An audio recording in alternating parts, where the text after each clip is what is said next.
കാരണം അതിന്റെ സാമ്പത്തിക കാര്യങ്ങൾ ഞങ്ങൾ അന്വേഷിക്കേണ്ട കാര്യമല്ല. ഈ ആഗോള അയ്യപ്പ സംഗമത്തിന്റെ ഒരു രൂപയോ ഒരു നയ പൈസയോ വരവെക്കാൻ ഗവൺമെന്റിനോ ഞങ്ങൾക്ക് ആർക്കെങ്കിലും അധികാരമില്ല. അതെല്ലാം തിരുവിതാംകൂർ ദേവസ്വം ബോർഡിന്റെ പ്ലാറ്റിനം ജൂബിലിയോടനുബന്ധിച്ച് നടന്ന സംഭവമാണ്. അതിന്റെ സ്പോൺസർമാരെയും കണ്ടെത്തിയത് അവരാണ്. ഒപ്പം വരവില കണക്കും തയ്യാറാക്കിയതവരാണ്. അത് അവരോട് ചോദിച്ചെങ്കിൽ പറയാൻ പറ്റുള്ളൂ.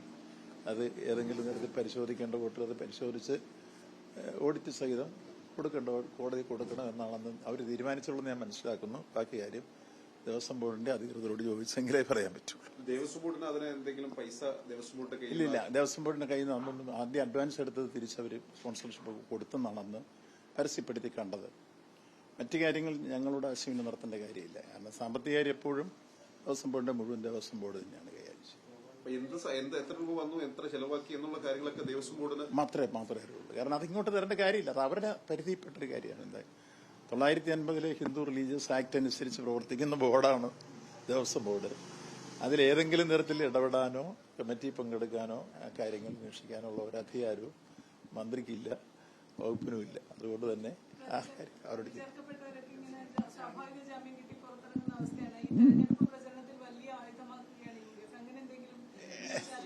ഇല്ല. ജാമ്യം കിട്ടി പുറത്തിറങ്ങി എന്നുള്ളത് കൊണ്ട് കേസില്ലാതാവില്ലോ. കേസ് വിചാരണ സമയത്ത് കോടതിയാണ് കുറ്റക്കാരാണോ ഇല്ലയോ എന്നുള്ളതൊക്കെ തീരുമാനിക്കുക. അത് കോടതി തന്നെ വിശദീകരിച്ചു കഴിഞ്ഞു. 90 ദിവസം കഴിഞ്ഞാൽ സ്വാഭാവിക ജാമ്യം കൊടുക്കുന്ന രൂപത്തിലാണ് വന്നിരിക്കുന്ന ബഹുമാനപ്പെട്ട കേരള ഹൈക്കോടതി ഡിവിഷൻ ബെഞ്ച് അതിനെക്കുറിച്ച് അഭിപ്രായം രേഖപ്പെടുത്തി കഴിഞ്ഞു. അത് സ്വാഭാവികമായ ഒരു ജാമ്യമാണ്. അതുകൊണ്ട് കേസില്ലാതാവുന്നില്ല. കേസിന്റെ കുറ്റപത്രം കൊടുത്തു കഴിയുമ്പോഴേ കേസിന്റെ സ്വഭാവം എന്തെന്നും അതിന്റെ വിചാരണ സമയത്തെ ഇവർ കുറ്റക്കാരാണോ ഇല്ലെന്നുള്ളത് കണ്ടെത്താൻ കോടതിക്ക് കഴിയും. അതുകൊണ്ട് SITയുടെ അന്വേഷണത്തെ സംബന്ധിച്ചിടത്തോളം കോടതി വളരെ സംതൃപ്തി രേഖപ്പെടുത്തിക്കൊണ്ടാണ് കഴിഞ്ഞ ദിവസം അഭിപ്രായം രേഖപ്പെടുത്തിയത്. മാത്രമല്ല ഇപ്പൊ കൂടുതൽ അന്വേഷണങ്ങളിലേക്ക് വരുന്നു. നിങ്ങളിപ്പോ സൂചിപ്പിച്ച പ്രചരണം ഇപ്പൊ എങ്ങോട്ടാ വരും നിങ്ങൾ കണ്ടല്ലോ. 917 കോൺക്രീറ്റ് കൊടിമരത്തിന് ചെതല് പിടിച്ചെന്ന് കണ്ടെത്താൻ ആർക്കാണ് കഴിഞ്ഞത്? UDFന്റെ ഭരണസമിതിക്ക് മാത്രമേ കഴിഞ്ഞുള്ളൂ, ആ ബോർഡിന് മാത്രമേ കഴിഞ്ഞുള്ളൂ എന്നുള്ളതല്ലേ വിജിലൻസ് കണ്ടെത്തിയത്. അതിനാണ് ഇന്നലെ ബഹുമാനപ്പെട്ട കേരള ഹൈക്കോടതി വിജിലൻസിന്റെ ഒരു സ്പെഷ്യൽ ടീമിനെ കൂടെ വെക്കാൻ പറഞ്ഞു. ഇന്നലെ രൂപീകരിച്ചു. എന്റെ അന്വേഷണം ആരംഭിച്ചിട്ടുണ്ട്. അതിന്റെ റിപ്പോർട്ട് വരട്ടെ. അപ്പോൾ കാണാം നമുക്ക് കാര്യങ്ങൾ എങ്ങോട്ടോ. ഞാനിത് നേരത്തെ തൊട്ട് പറയുന്നതല്ലേ.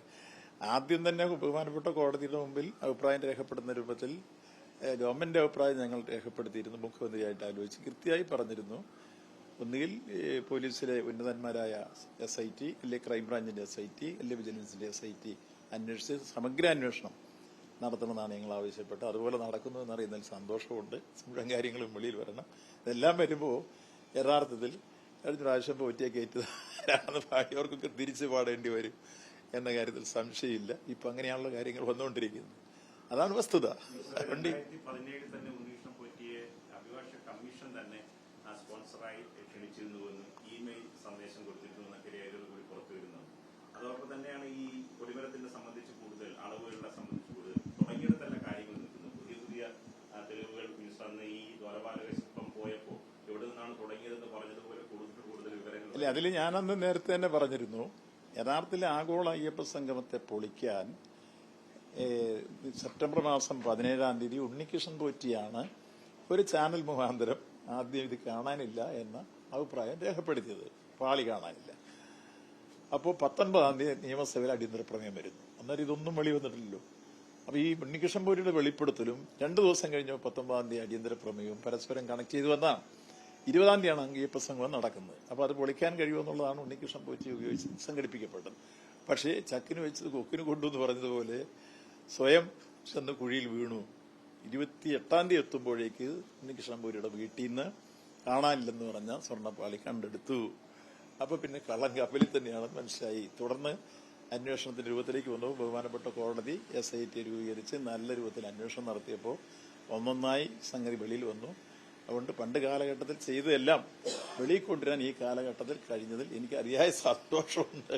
അതുകൊണ്ടാണ് ഞാൻ അന്നു മുതൽ XOR ആരായിരുന്നാലും ഇതിലെ കള്ളന്മാരെ പിടികൂടണം, ഒന്നിനെയും വിടാൻ പാടില്ല, പുറമെ അന്വേഷിച്ച് വരണം. അന്നത്തെ ആദ്യം തൊട്ട് പറയുന്നതാണ്. അത് അതിലേക്ക് ഇപ്പൊ എത്തി എന്നുള്ളതിൽ സന്തോഷമുണ്ട്. വിജിലൻസിന്റെ ഒരു SIT വരുമ്പോഴേക്ക് ഈ കാര്യങ്ങളെല്ലാം ഒന്നിനു പുറകെ ഒന്നായി വെളിയിൽ വരട്ടെ.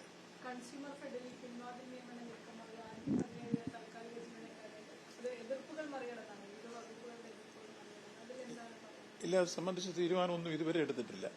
എടുക്കുന്നത് സംബന്ധിച്ച അഭിപ്രായങ്ങൾ കൺസ്യൂമർ ഫെഡ് തീരുമാനം എടുത്തിട്ടുണ്ട്. അതിന് അംഗീകാരം കൊടുക്കേണ്ടത് ഗവൺമെന്റാണ്. അതിന്റെ ഫയൽ നിയമവകുപ്പിൽ പോയിട്ടേ ഉള്ളൂ. തിരിച്ചു വന്നു കഴിഞ്ഞിട്ട് പറയാൻ പറ്റും. ഇല്ല, അങ്ങനെ ഒരു റിപ്പോർട്ട് ഇതുവരെ വന്നിട്ടില്ല. സഹകരണ വകുപ്പ് സെക്രട്ടറി അറിയേണ്ട കാര്യമില്ല. അതിൽ വരേണ്ടത് RCSന് ബോർഡ് എടുക്കുന്ന തീരുമാനം റെഫർ ചെയ്തു, അത് നിയമവകുപ്പിന് കൊടുത്ത് നിയമവകുപ്പ് അംഗീകരിച്ച് തിരിച്ചു വന്നു കഴിഞ്ഞാൽ ആ കാര്യത്തെ സംബന്ധിച്ചുള്ള ആലോചിക്കും. ഇപ്പൊ ഇതുവരെ അവർ ബോർഡ് തീരുമാനം എടുത്തു എന്നുള്ളത് ശരിയാണ്. 4 കോടി രൂപ ഇതിന് സ്പോൺസർഷിപ്പായിട്ട് കിട്ടി എന്നുള്ള കണക്ക് ശ്രദ്ധയിൽപ്പെട്ടു. അല്ല, അവർ പറഞ്ഞതാണ്. അപ്പൊ ഈ അന്നത്തെ ദിവസം ബോർഡ് പറഞ്ഞിട്ടുള്ളത് ഈ 4 കോടിക്ക് അടുത്ത് രൂപ സ്പോൺസർഷിപ്പ് ഉണ്ടെന്ന് പറഞ്ഞു. അപ്പോൾ അത് എങ്ങനെയാണ് ചെലവഴിക്കുന്നതൊക്കെ അവരോട് ചോദിച്ചാൽ അവർ നിങ്ങളെ കമ്മീഷനെ കണ്ട കൃത്യമായിട്ട് കാര്യങ്ങൾ പറയും.